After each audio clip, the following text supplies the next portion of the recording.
Hello, I'm Sonia Sly and you're listening to My Heels Are Killing Me. Now, there's a lot happening in the fashion industry right now. There are pressures to be transparent, sustainable and ethical.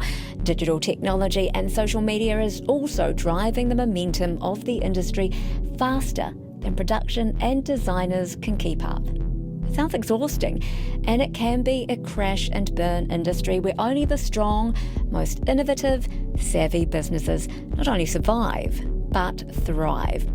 Now, I had the opportunity to moderate 2 panel discussions with Kiwi designers and fashion industry professionals in Auckland to discuss the changes in the marketplace, the volatility of the industry and the impact that it has on Kiwi businesses, growth in Asia and brand identity. In this first panel discussion, I talked to industry veteran designer Tanya Carlson, Kelly Coe of women's wear label Augustine, and young designer Maggie Hewitt of luxury label Maggie Marilyn. And I started off by asking Tanya Carlson what it was like to start a brand at a time when online shopping and social media didn't exist. It was really easy. You know, I started in the 90s. It was the heyday of made in New Zealand. There was very little international imports unless it was kind of something that was coming in as a European designer. You didn't kind of have fast fashion. So it was a platform for people like Karen and Kate and Zambezi, Nomdi, that we all kind of... There was a wealth of incredible machinists that were still around, the women that had done tailoring apprenticeships. Rent was cheap. I was living in Dunedin, and so it was quite kind of a straightforward process, to be honest, and there were very strong wholesale accounts. People paid on time. So I'm making it sound like it was utopia. But there were some real issues around funding.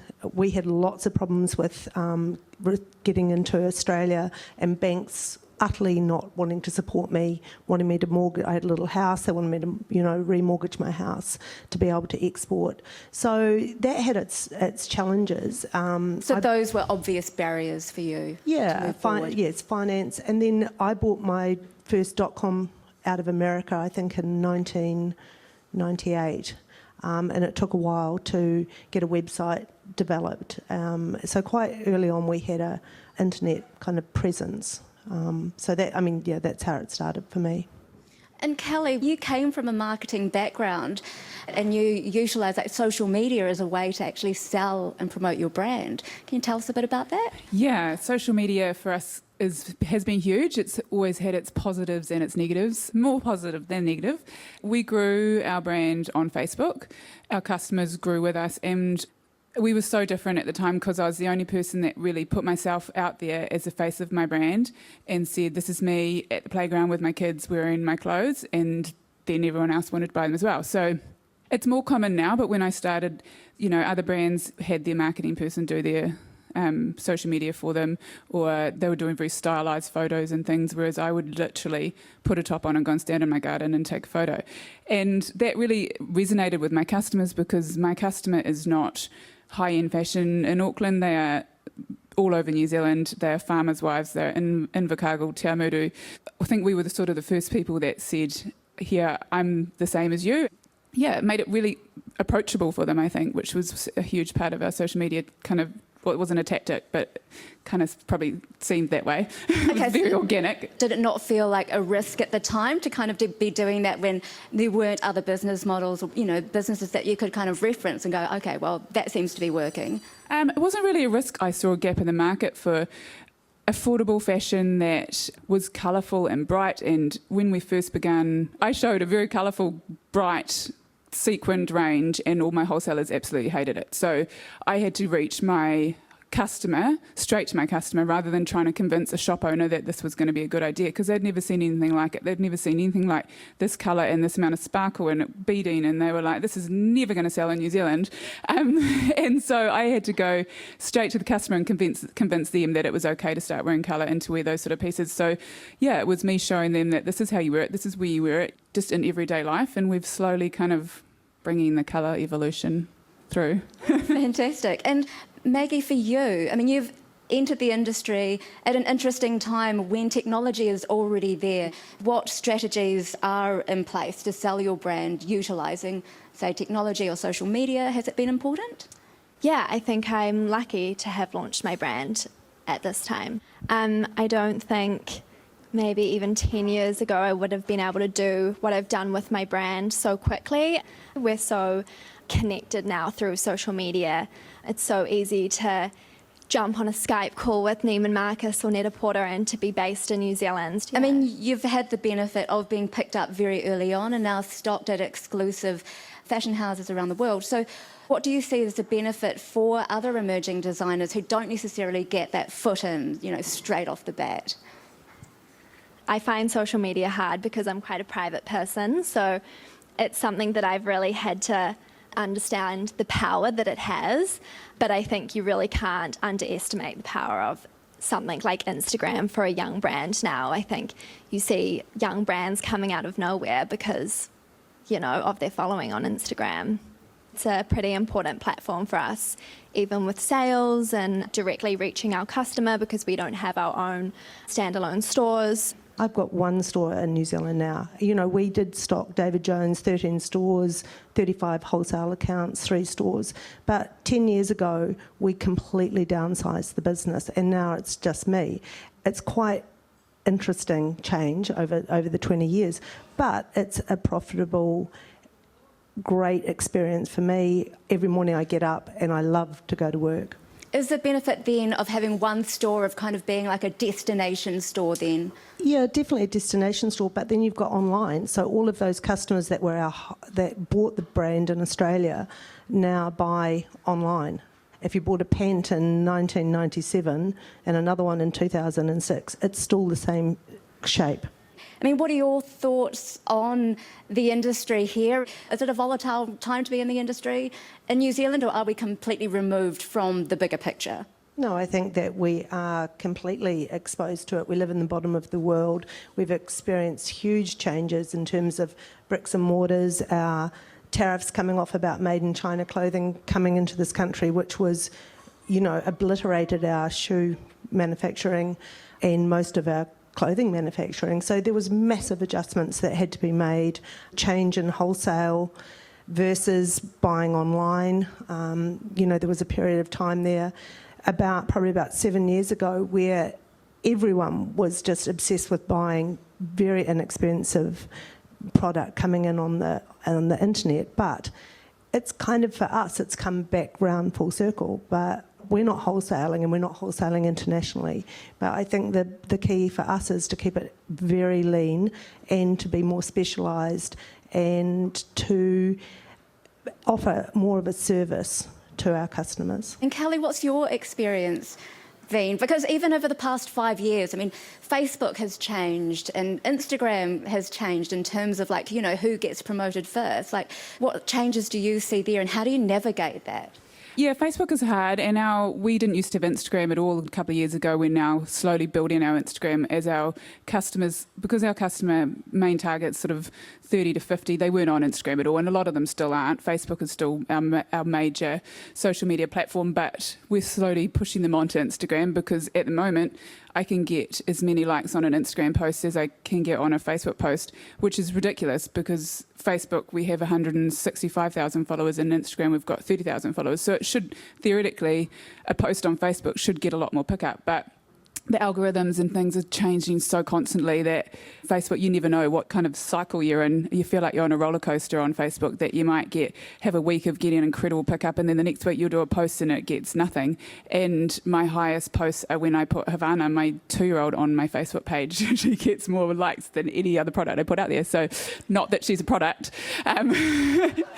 It's an incredible, incredible tool that you've just got to take the good with the bad, I think, because we wouldn't have grown our business without it. So when they start, everything has to be paid for now, and people moan about, Facebook sucks you for money. I'm like, it's a hell of a lot cheaper than going and putting an $8,000 one single page ad in Fashion Quarterly. The amount that I spend on social media gets me so much more pickup. So yeah, you take the good with the bad, I think.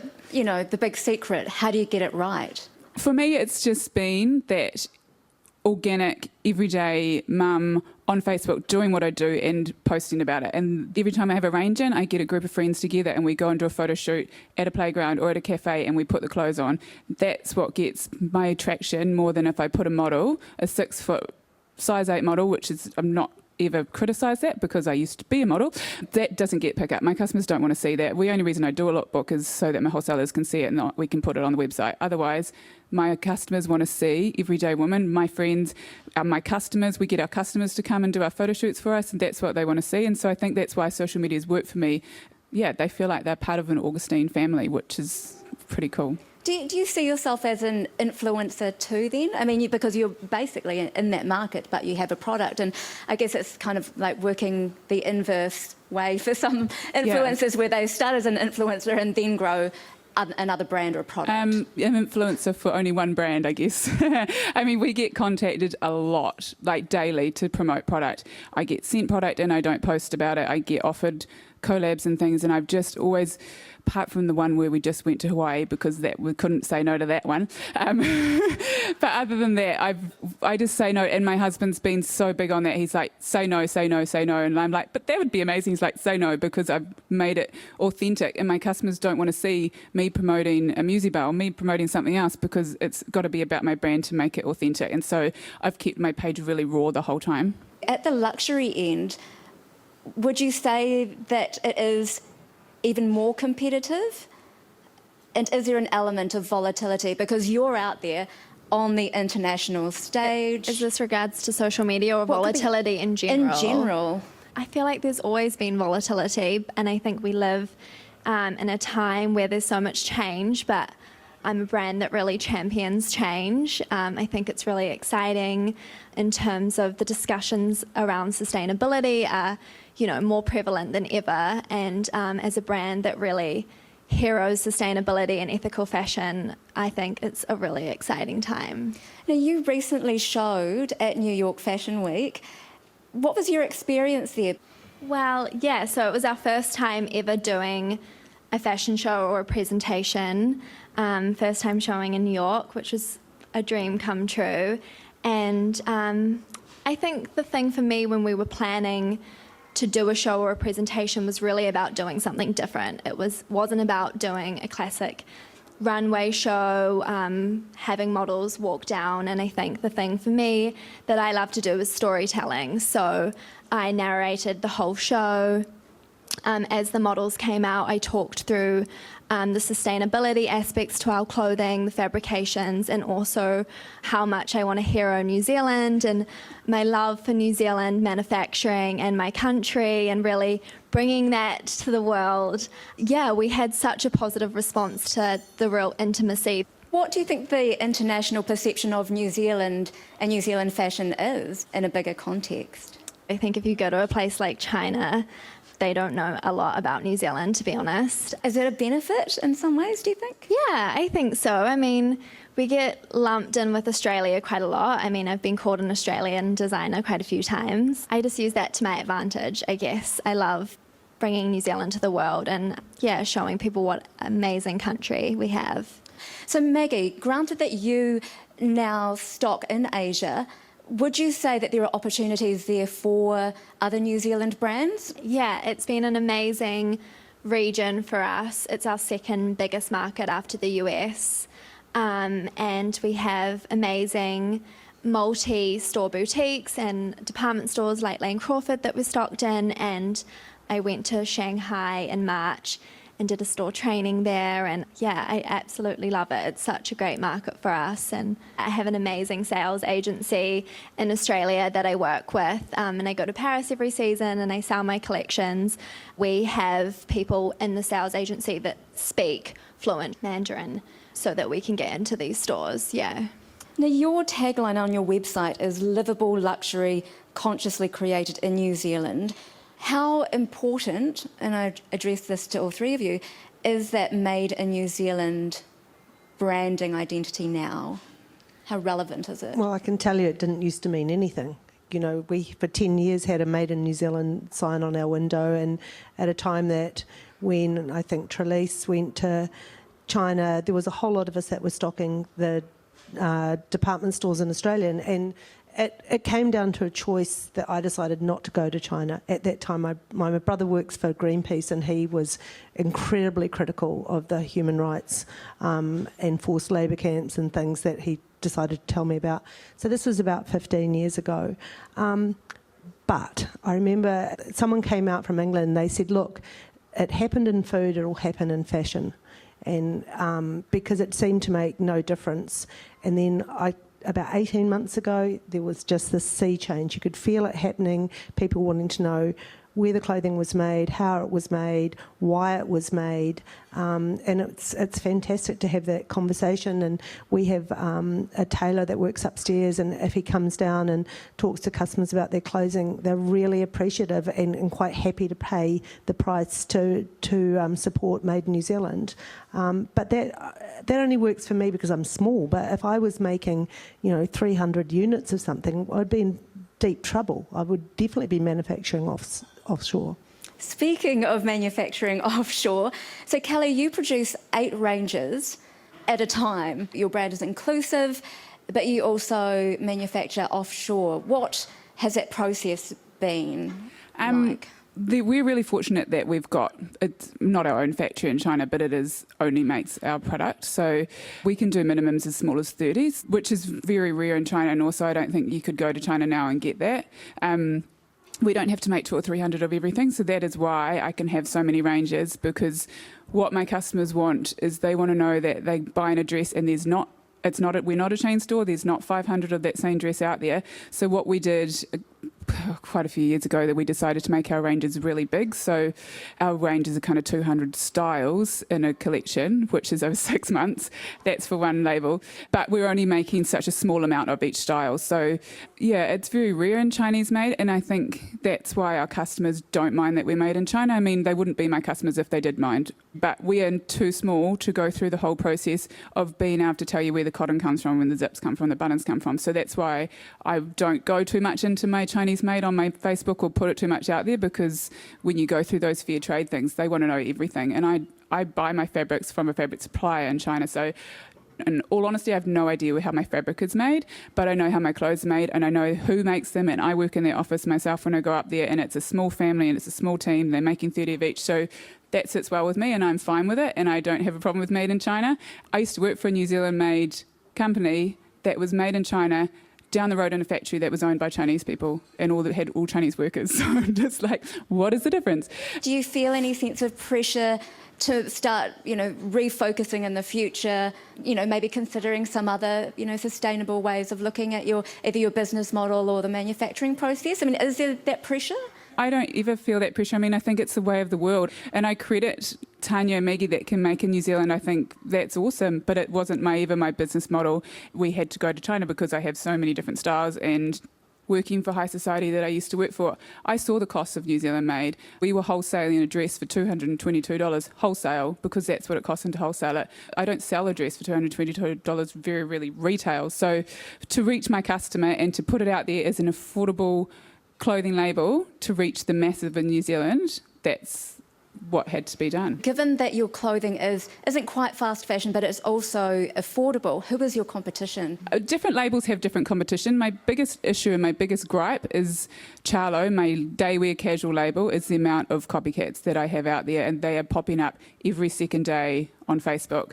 Stay-at-home mums that think, let's just start making garments, import some fabrics from China, start making them, and they're my exact styles. So that's really frustrating, because I get told this time and time again, is that I made it look too easy on my social media. So Augustine's different because it takes so much more design, and it's so much more intricate, and there's so much more fabrications and sequins and stuff that a stay-at-home mum can't make it and make it a label and start a Facebook page, and there's their business. Okay, now just lastly, a little bit about branding, maybe just one top tip each for what you feel your business does really well, or what a new business could potentially do coming into the industry, because no business can be everything to all people, or can it? Maybe Kelly? I think have a unique point of difference and be your brand. Do something unique that you're passionate about. Yeah. When I was quite young, I had a bit of a wobble at about year 2, and I got this great advice from Nigel Richards, who was the designer at Standard Issue, and he's just said, stick to your knitting. Just keep doing what you do. Don't look over your shoulder. Don't look and be influenced by other people's designs. Just figure out inherently what you like and just keep going. With my brand, there's this real lightness and optimism that comes from the clothing, and really something that's important to me is to, I guess, empower our customer to really make her feel like she can go out there and change her world. And yeah, I feel like sustainability for me is kind of something that really tugs at my own heartstrings. And yeah, I hope that through my company I can make a positive difference in our industry, and that's the biggest thing that I feel I'm trying to do. That was Maggie Hewitt, the designer and founder of luxury label Maggie Marilyn. You also heard designer Tanya Carlson and Kelly Coe. Special thanks to New Zealand Fashion Week and online magazine Fashion NZ for making those sessions possible. And I'm your host and producer, Sonia Sly. Next week, we talk about the different ways to be sustainable, collaboration and growing the industry, and the importance of diversifying. If you'd like to listen again or to find out more, head to the RNZ website and look for My Heels Are Killing Me, or head to Podbean, Stitcher, Radio Public, or wherever you get your podcasts. Catch you soon.